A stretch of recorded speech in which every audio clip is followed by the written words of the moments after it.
নমস্কার, আমার home kitchen with Moumita চ্যানেলে সবাইকে স্বাগত জানাচ্ছি।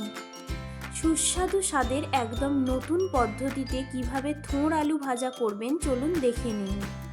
প্রথমে কড়াইতে 3 চামচ সর্ষের তেল দিয়ে তাতে একটা শুকনো লঙ্কা ফোড়ন দিয়ে দেব। ফোড়নটা একটু ভাজা হয়ে এলে এবার আগে থেকে থোড় কেটে তাতে সামান্য হলুদ গুঁড়ো দিয়ে জলে ভিজিয়ে রেখে দিতে হবে। থোড় দিয়ে তার সাথে একটা সরু করে কাটা আলু দিয়ে দেবো, দিয়ে ভালো করে ভেজে নেব।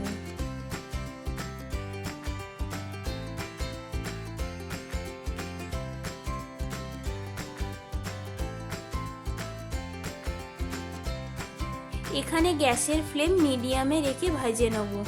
ভাজার সময় ঢাকা চাপা দিয়ে থোড় ও আলু ভালো করে ভাজতে হবে, এতে থোড় ও আলু ভালো করে সেদ্ধ হয়ে যাবে।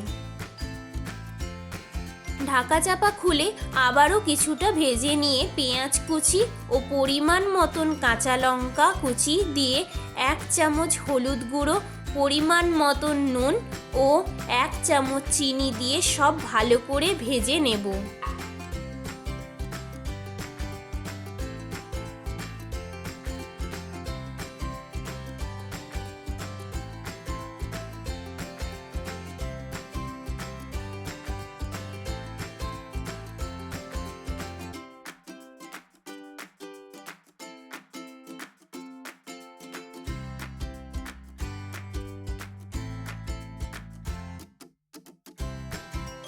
আবারও ঢাকা চাপা দিয়ে ভালো করে সেদ্ধ করে ভেজে নেব।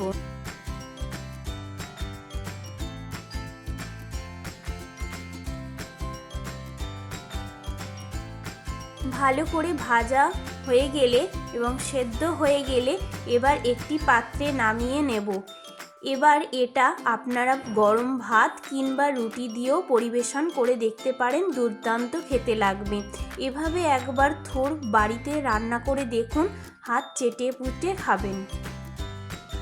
আমার চ্যানেল সাবস্ক্রাইব করে রাখুন এরকম নতুন নতুন রান্নার ভিডিও সবার আগে পাওয়ার জন্য।